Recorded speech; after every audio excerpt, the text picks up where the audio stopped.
ทุกคนตอนนี้มาหอดมุงเหียนแล้วจ้าเขามาส่งพวกตะปูทางลงมุงเหียนอันตรายขนาด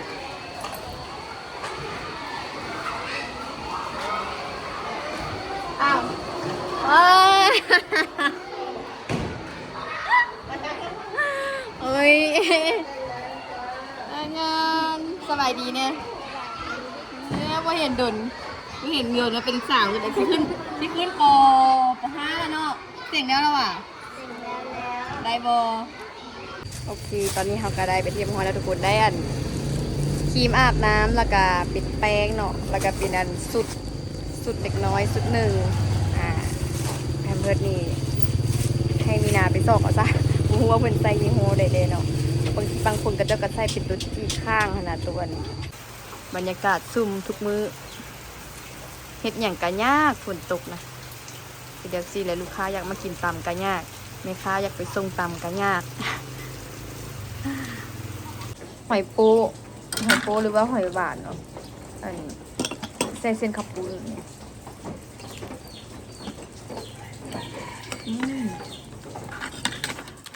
สบายดีทุกคนเด้อยินดีต้อนรับเข้าสู่ช่องติ๊กสาวลาวลองซานแบบมื้อนี้มาแบบเซ็กซี่หน่อยหนึ่งเนาะเพราะว่าบ่ได้ซักเครื่องบ่มีเครื่องนุ่งฝนตกทุกมื้อบ่มีมงตากอันได้มีแต่ข้างหลังหันหน่อยหนึ่งมีสาวตักเครื่องนึงมันแฮนอีเมลว่าให้บักเหยิงซักซะให้บักเหยิงตากซักเครื่องมันบ่มีเอาจังได๋มื้อนี้ก็พอดีมื้อเช้านี้เห็นว่ามันแดดว่าสิซักเครื่องว่าสิซักเครื่องแล้วแม่ลงมาอีกละฝนนะตอนนี้เปิดห้างแล้วเนาะอันนั้นรถคุจี้คุณนกก็จะมาเอามังหุ่งมาให้ตำมันนั่งเฮียนะมังหุ่งมาละพอคุ้งเอามาตำนั่นเนาะเพิ่นก็เลยว่าพากันมาตำที่อันนี้เป็นอันมื้อเช้านี่อู้มาวันมื้อเช้าเมื่อกี้นี่นะอู้มาอันเอาผักบงมาให้นี่เนาะผักบงกับนี่อย่างอันนี้มะนาวพอดีติ๊กหากระสั่งเมื่อวานนี่2 โลได้สั่ง2 โลแต่ว่าได้โลนึงแล้วก็อันนี้ว้าพอดีติ๊กยากอย่างหอยเนี่ยนะติ๊กมักเลยหอยหวานนะหอยหวานหอยโป้ฮะนะมันอันอู้ไปเก็บไปเห็นบ่นี่นะยากไปเก็บตัวนี้แหละที่ว่าคูดเอาฮะนะคูดเอาในดินนะคักเว้ยไม่เห็นอันชีไปได้แล้วไอ้ผักบุ้งนั่นอาจารย์ปลูกไว้ให้อู้เอามาให้ป้าบักยาวๆโอ้เอาไว้ใส่ต่ำตายอุกใจน้ำฝนอีกนะดีใจว่าแดดฝนอีกละเดี๋ยวอันซีขูดฟังมึงหูต่ำก่อนเพราะว่าต่ำแห้งพวกคุณโนคุจิกับเจ้าเอามา2 หน่วยจ้า เดี๋ยวซักต่ำแล้วเพื่อนบอกให้ลวกขับปุ้นใส่อีกแล้วตอนนี้ที่กำลังต้มน้ำลวกขับปุ้นอยู่แล้วก็สีล้างหอยเดี๋ยวติ๊กสีมาต่ำให้ต่ำหอยก่อนหอยนี่ติ๊กซื้อมาแล้วเนาะซื้อที่สาวสุซื้อให้ค่ะนะซื้อมีแต่หัวหอยบ่มีเปลือก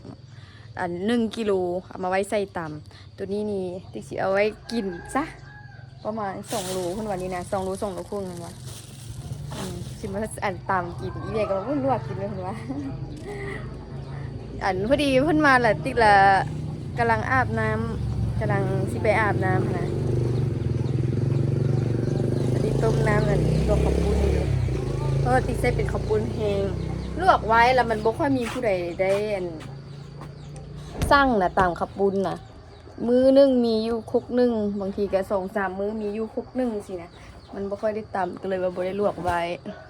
เคยลวกเอาไว้แล้วมันบูดทิ่มเสียดายมากก็เลยผู้ใดสั่งแล้วก็ลวกเอามันก็บ่ได้โดนหลายต้องใช้เวลานิดนึงซื้อมาไว้เท่าละโหลจะเป็นเวลาเขาลวกนี่ลวกต่ำไปหลายคุกอะไรนี่เหลือซันนี้ต่ำไปหลายคุกเลยอันนี้เหลือประมาณครึ่งกิโลนึงได้ประมาณครึ่งโลจะเป็นต่ำซั่วต่ำบักหุ่งปวดข้าวปุ้นแล้วก็จ้างกินต่ำข้าวปุ้นอีกต่างหากคุกนึง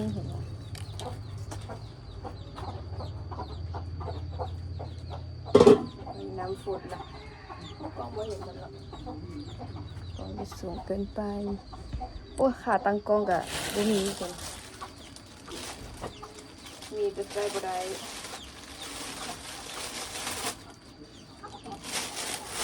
ดอกเอาเวลา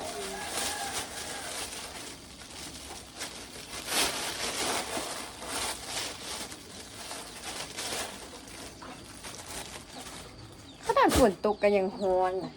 ฮ้อนว่าสิซักเครื่องจะสิเป็นแนวไหนบ่ตกก็คือสิได้ซักแล้วบ่มีเครื่องนุ่งอะเป็นอีหยังก็ยากฝนตก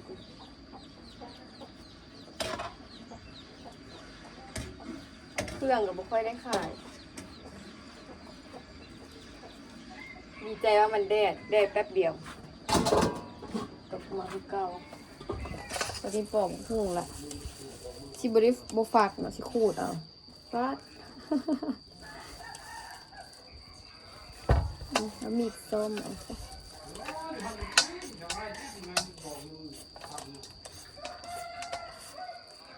ว่ามันคือเขาลึกถึงว่ะ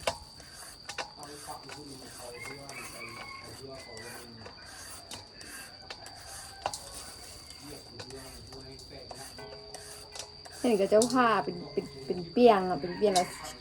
นั่นน่ะลวกง่ายๆนี่มันคือติดกันนะมันดูแต่มันลึกสุดอ่ะช่วยมือเบาๆเลย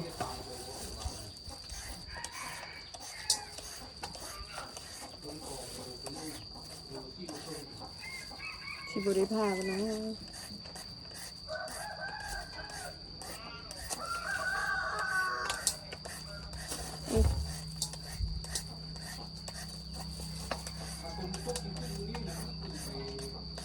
ได้ละเริ่มได้ละเส้นแรกมันจะเป็นแผ่นเนาะ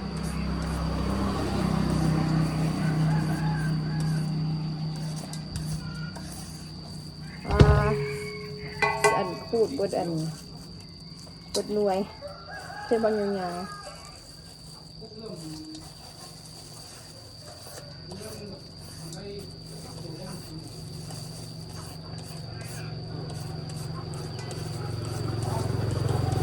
บางคนก็ว่าขูดนี้จะแซ่บพอฝักเนาะฝักให้มันแซ่บกว่า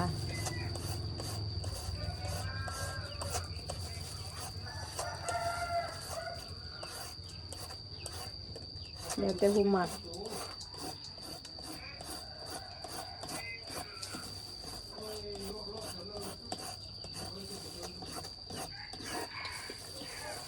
ได้หลายเลย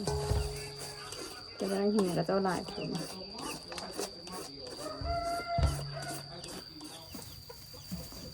อาชิมาตำเครื่องอันนี้ตับกหูเพราะว่าจะซาวเซมซามเลยมันหลายโคตรปุกน้อยปุกละน้อยก่อนอันนั้นก็หู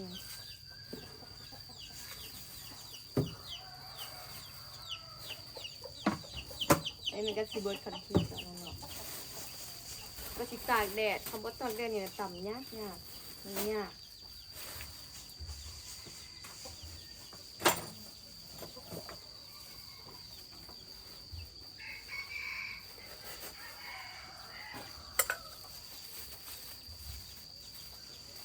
เป็นว่า1 โมงจึงเอาไปส่งเดินเนาะตอนนี้เวลา12 คืนก็เลยอยากจำเนี่ยเพราะว่าตอนนี้ก็ตอนยังพักเที่ยงแบบนอนค่ะนะเล็กน้อยก็จะนอน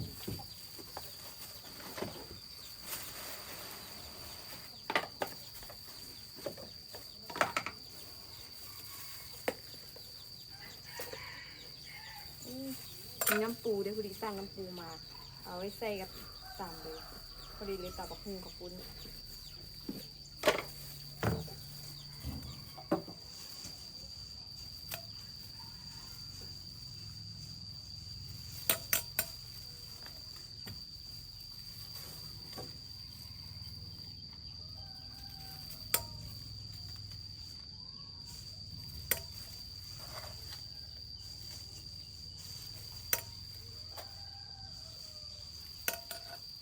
พออยู่เนาะ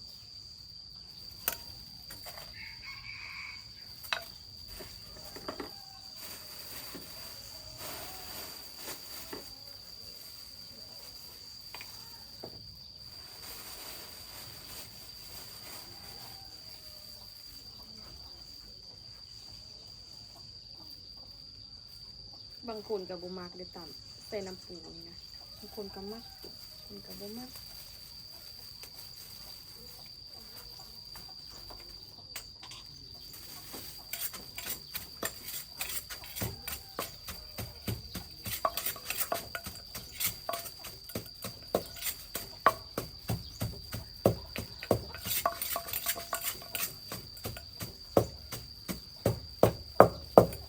ตำยากยากขนาดว่า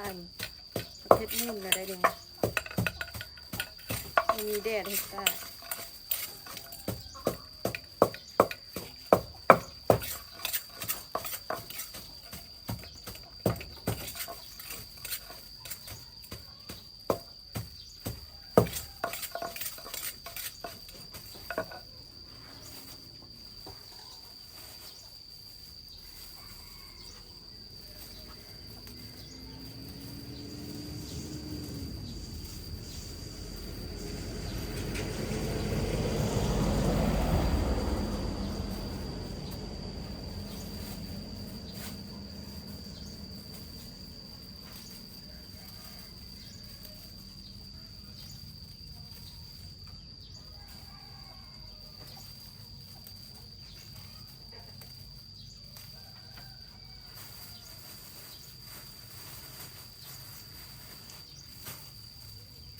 ยังบ่ทันได้แกะใส่กระแตงแท้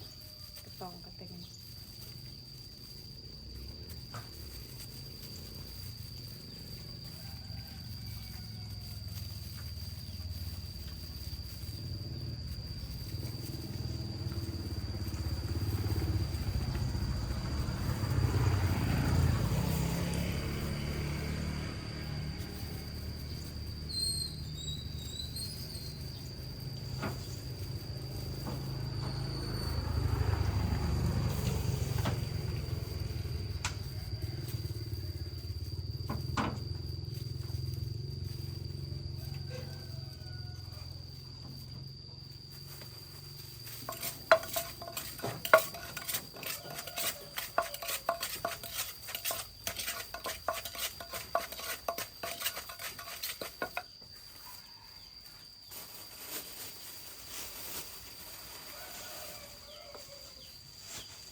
บางเรื่องก็มีน้ำบางเรื่องก็มีน้ำได้บางน้ำก็ได้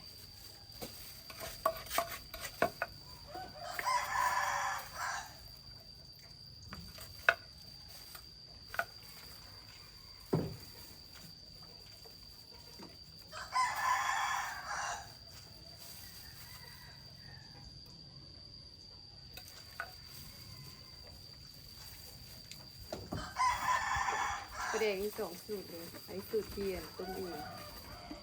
สูตรตัวนี้มันจะเข้มข้นนัว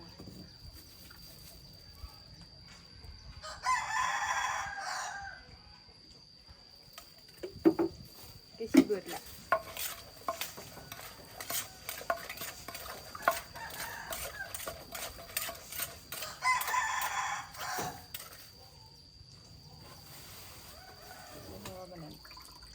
จะเหนียวเป็นก้อนค่ะแล้วมันสิดูดน้ำเบิดดูมีน้ำต้องได้จุบน้ำก่อนแล้วถึงเอาลงไป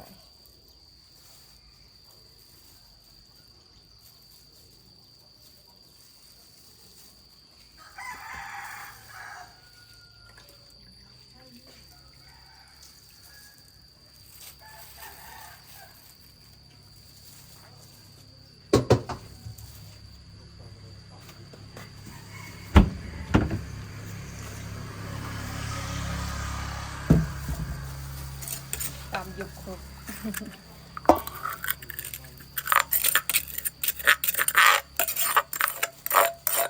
หอมประเด็ดนะ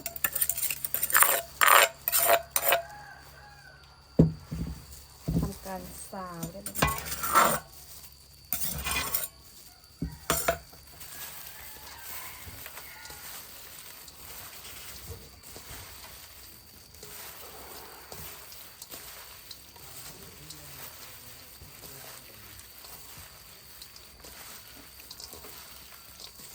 อันนี้บาริเซตประเด็ดหลายเพราะว่าย่ามันเค็มมันสีเอาหยาดเพราะว่าทั้งใส่น้ำปลาเด็ดแล้วก็ประเด็ดเข้มข้นเด็ดประเด็ดมันเส้นน้อยเดียวกับเค็มมาเด็ดทำตามปกตินะ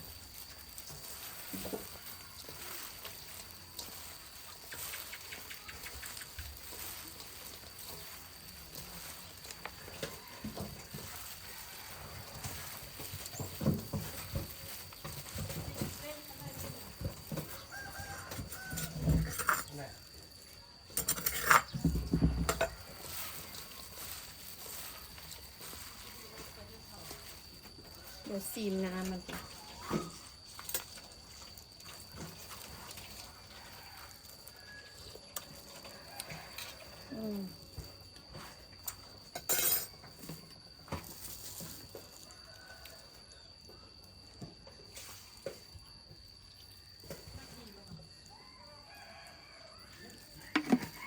ประเด็ดตัวนี้โบเค็มหลายนะ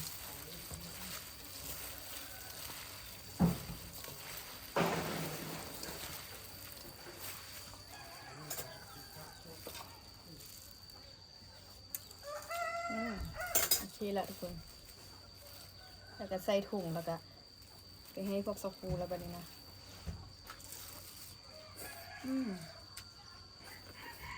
แบบเลยทุกคนตอนนี้มาหอดมุงเหียนแล้วจ้าเขามาส่งพวกซอฟูทางลงมุงเหียนอันตรายขนาด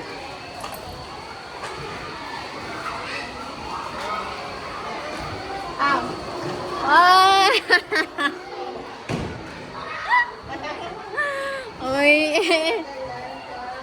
งานสบายดีเนี่ย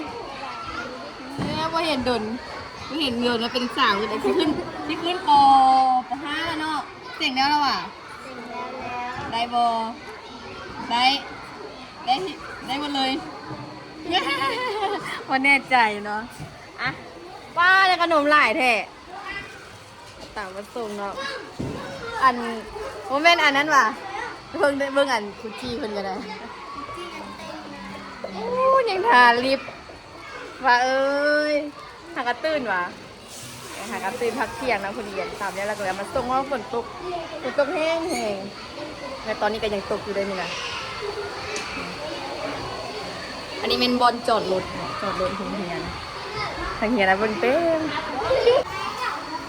เฮ้ยอายยายอีกแคนนอนเอาไปให้ไผ่แคนนอนเอาให้ตัวเองว่าแคนนอนเสียงได้อยู่อ่ะบ่ได้ว้าหนังสือน้อยๆสักคุจิว่าคุจิบ่เข้าใจหนังสือน้อยๆสักคุจิบ่เข้าใจเขียนงามๆไหมบนห้องนี่ผู้เดียวเขียนงามก็มูไม่ไผ่ตังงอนว่ะไผ่จินดาวันแก้วเขียนงามกันมูเอาอันวาสนาคือว่าอันวันแก้วเขียนงามกับมูตัวเขานั่นกะหิ้วเป็นถุงมาอีกว่าได้คูละถุงเลยไหมนี่เป็นไส้บ้านเนาะจะเป็นคู่บาเป็นคู่บาได้ไส้บ้านอันได้ขนมมาหลายถุงเป็นบินทบาทมาคือว่าสีเสื้ออีกตายเด้นกระบินว่าบากินหัวเด้อตัวใดของผู้ปู่ตัวใดเพชรละตัวนั้นล่ะกินก้นเนาะแล้วเขาจังไปตอนนั้นยังกินเนาะสักกูกินก่อนเลยเอาคือบอกอันนี้ก็จะกินเลยกินพร้อมกันเลยเดี๋ยวได้ส่งผมก่อนแล้วก็กินสักกูกินเพชรมาได้น่ะโอ้กูกินเพชรมาได้อันพวกชนเผ่าเนาะอันชนเผ่าม้งก็จะมาว่ากูมันแปลว่าค่อยเนาะกูแปลว่าค่อย อ๋อลืมผักกับ กลับไปเอาเดี๋ยวนี้ ใส่ถุงเรียบร้อยป้าผักรวมกับกะหล่ำปี ทำกินกันนี่ บ่เบิ่ง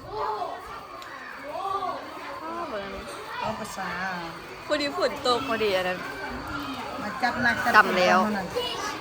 ป้า เอามากินไวเดี๋ยว ลืมผักกลับมาให้พวกสักครู ใส่ถุงเรียบร้อยแล้วท่านน่ะจัดแต่ถุงอันนี้หิ้วมาถ้าอีทันลืมโฟมและอันแรกไปเอาโฟมมาลืมถุงผักกลับมาเบิ่งทรงนี้นะ ลาดลงทาง จนตกใจทางลง กูมาไอ้จริงกันใจกูจีมึงจะมาไหม ได้ใส่เล็กดึงคอยลงจับเบิ่งเดียวอีกได้เบิ่งหนึงจับขนม มางอดอันทางลุงฮันละสะบัดได้สิตายลุงฮันละแม่นพันตก โอ้บุบเป็นคู่ไปแท้ โอ้ยหล่อมากเลยจ้า น้ำลายแตกแล้ววันนี้นะ ไปเอาตู้มาสักครู่ยืมนะไอ้บอลแก้ว เดี๋ยวเขาก็สิออกเมืองกับวันนี้นะป้าทีเดียวซีมเนี่ยเฮียวโปแทบ มันมาเลยน้องหนูได้ใจขนาด อันกลับออกมาก็เด่นเพราะว่า เขาเลยได้พักกลับ อันถ้าพูดไปเอาว่าค้าลงมาได้เบิ่งแต่ทางลงเหียนโยมแล้วเด้อ ซื้อไปเอามาห้อง2แล้วกินพลังไปเอาแม่สิ วันนี้ไปส่งพวกคุจิกับเจ้าแล้วสิมาเบิ่งเครื่องให้มีอันเบบีมีนาก่อนแรกเกิดอยู่บนใดวะ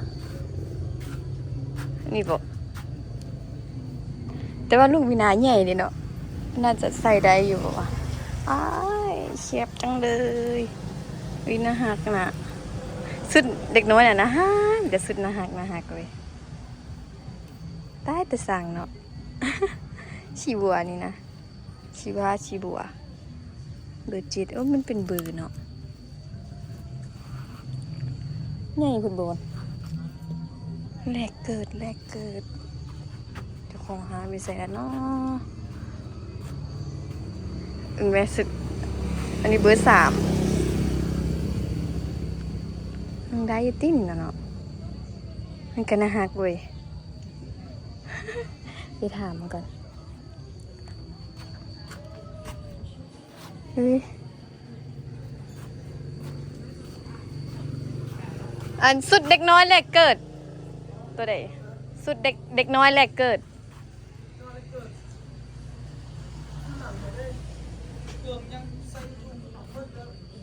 ยังได้ตัวโซนี่มันบอกตัวใส่ถูกหมดแล้ว แรกเกิดใส่ได้อยู่วะนี่เนาะ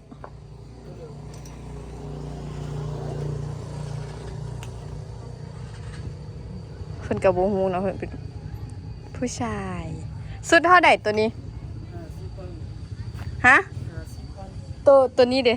จักสินุ่งได้บ่ได้ แรกเกิดได้สิบ่เนาะเกิดได้ 4-5 มื้อนี่นะ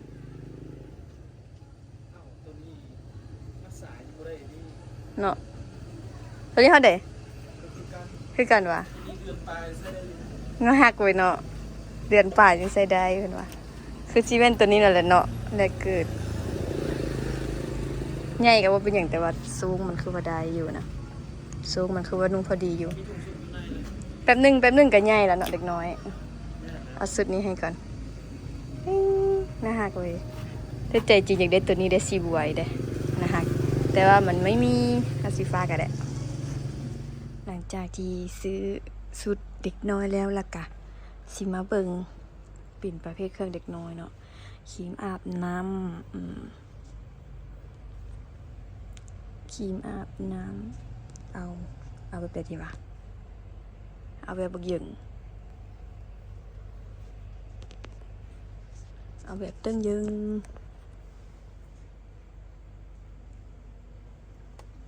กล้องน้อยเนาะฮะกล้องน้อย65ว่ะกล้องน้อย65กล้องใหญ่35เอาฉันจะเอากล้องใหญ่สิบ่ดีกว่าวะ โนทุกคนอีหยังวะหรือว่ากับเจ้าหลงราคาวะ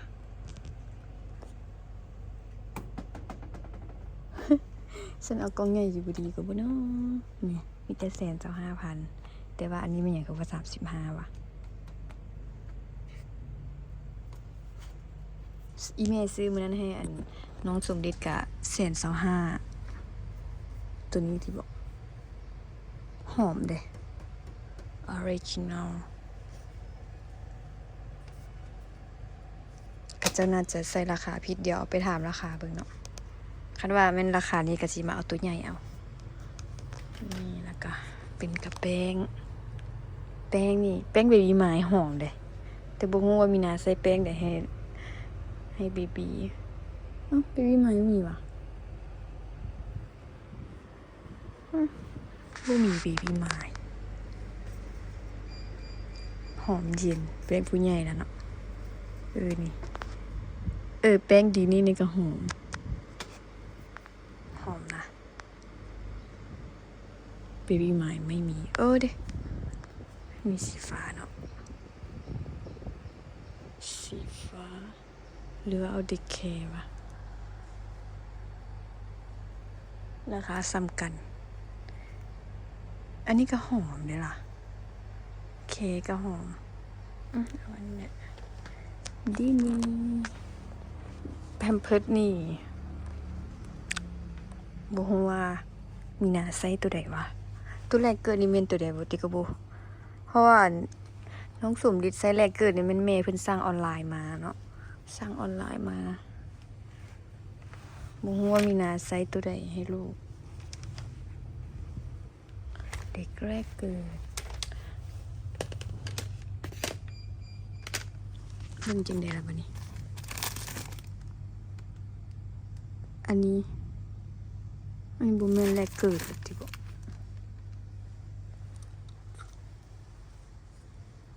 ก็ต้องบ่เขียนใส่ว่าแรกเกิดวะเนาะหรือว่าเบิ่งจังได๋วะมึงเบิ่ง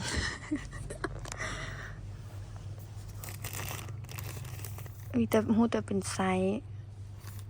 อันนี้น่าจะบ่แม่นเนาะเพราะว่า9 54กิโลอันนี้7 52กิโลตัวนี้ก็12 17กิโลอันนี้มันพวกผู้ใหญ่แล้วเนาะแรกเกิดนี่น่าจะไม่มีมั้งเนี่ยนี่เพราะว่าหากเกิดนี่ก็ต้องนี่ติมันจะตัวใหญ่อยู่เนาะดิ4-8กิโลลูกมีนาได้จากโล3 โล 7สิวะ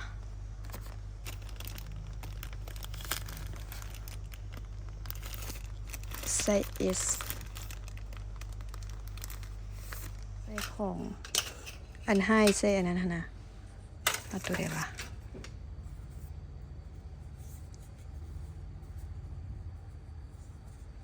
ตัวนี้บ่อันนี้คือสีน้อยพูดเนาะน้อยเกินตัวนี้ละ59,000โอเคตอนนี้เราก็ได้ไปเทียมหัวแล้วทุกคนได้อันครีมอาบน้ำแล้วก็ปิดแป้งเนาะแล้วก็เป็นอันสุดเด็กน้อยสุดหนึ่งแพมเพิร์สนี่ให้มีนาไปสอกเอาซะรู้ว่าเป็นไซยี่ห้อใดๆเนาะบางคนก็จะกระใส่เป็นตัวที่ข้างขนาดตัวนี้อย่างก่อนตัวที่มันติดข้างนะบางคนจะใช้ตัวที่แบบซุปแบบเป็นต้งเลยนะเนาะนะคะก็เลยว่าซื้อแต่แป้งกับอันสุดแป้งสุดแล้วก็ครีมอาบน้ำให้ละกันแล้วเนาะน่าจะเป็นตอนแรงเท่าไหร่จึงได้ไปเนาะคุณจีก็ว่าท่าแด้เบิ้งคำว่าบ่มีออเดอร์เธอสิเลนไปบึ้ดนึงเพราะว่าตอนแรงย่านฝนตกแล้วก็สิบ่ได้ไปอีกสินะคำว่ามีออเดอร์แล้วจึงฮิตขี่รถกลับมาเนาะแล้วให้คุจี้กันเป็นน้ำหลังท่ากันมาไปมาเพราะตอนแรงอะฝนตกเราบ่ได้ไปสินะบ่ได้ไปจากเทื่อมื้อใดก็บ่ได้ไปเดี๋ยวก็ได้ออกกรรมก่อนแหละเดี๋ยวก็มีนาได้ออกกรรมก่อนซะเนาะอันอีเมลโทรมาฟ้าวเลยมาตามมีลูกค้ามาสั่งตำเนาะพอดีตำให้ลูกค้าอันแล้วก็มีลูกค้ามานั่งกินอยู่ในฮาร์ดอีกติว่าสิปูซาในเพิ่นว่าบ่เป็นหยังบ่ปูก็ได้เพิ่นว่าอันเอาตั้งมานั่งแล้วกินแบบง่ายๆแล้วก็ฝนตกเนาะฝนนะตกเบิดเซาในเดียวแล้วก็ตกเซาในเดียวแล้วก็ตกนะให้แนวใดสิได้ไปใส่ได้เป็นอันนี้ ว่ามื้อแรงนี่สิได้ไปอยู่บ่วันเกิดวันเกิดว่าซั่นอันไปเบิ่งอันไอ้น้อยมีนานี่ตอนนี้ก็เป็นเวลาเลิกเรียนแล้วทุกคนเป็นเวลาเด็กน้อยอันเล่นแข่ง นักเรียนอันเลิกเรียนแล้วมาเล่นแข่งฝุ่นอยู่โอ้ยคือว่าเลยเนาะสมัยเขายังน้อยกับแบบนี้แหละแข่งฝุ่นนี่มากเลยเดี๋ยวนี้เราบ่อยากแข่งกันนี่นะแข่งในหนึ่งแล้วเป็นบ่สบายโลดเนาะตอนนี้แม่น้องปิ่นแก้วกันมาสั่งตำมี่ไวๆกำลังจะตำให้เราอยู่สั่งตำมี่ไวๆตำมี่ไวๆกับต้นกับมีคือเก้าแหละมีฮอนดอกบิ๊กซี่มีผักมีอินไก่มีมะกอกอย่างไปสนายเนาะตอนนี้ทาน้ำฟดก่อนบรรยากาศซุ่มทุกมื้อเฮ็ดอย่างกะยากฝนตกนะเดี๋ยวสิเลยลูกค้าอยากมากินตำกะยากแม่ค้าอยากไปส่งตำกะยาก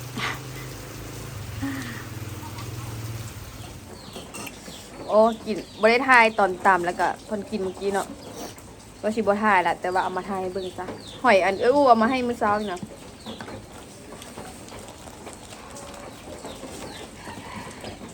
ฝนยังตกอยู่เลยนะ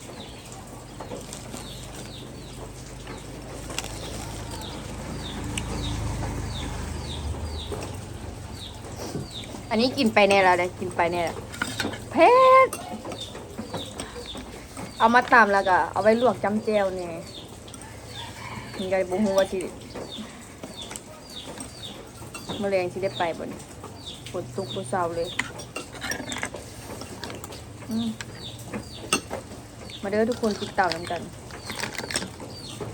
ตำหอยโป๊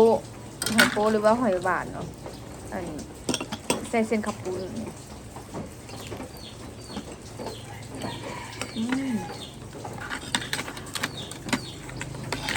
กินไปจนอิ่ม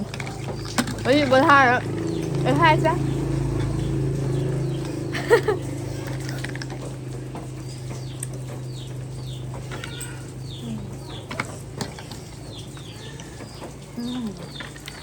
เพราะว่าคลิปมันยาวแล้ว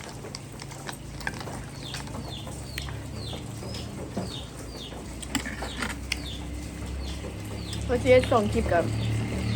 ยังไม่ได้ไปหามีนาแล้วสิมันก็ที่สั้นเกินนะ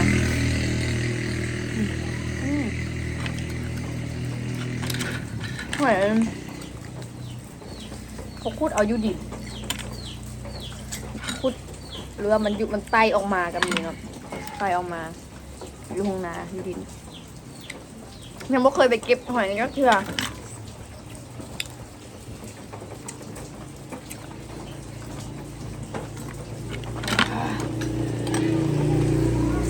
สุดน้ำมัน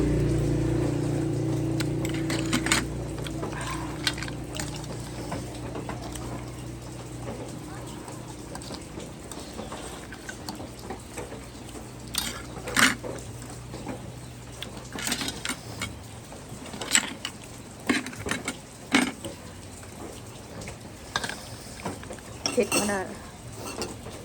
ฝนตกเนี่ยมืดมือเลยมันแต่เช้าโบเช้านิดนึงแล้วก็ตกอีก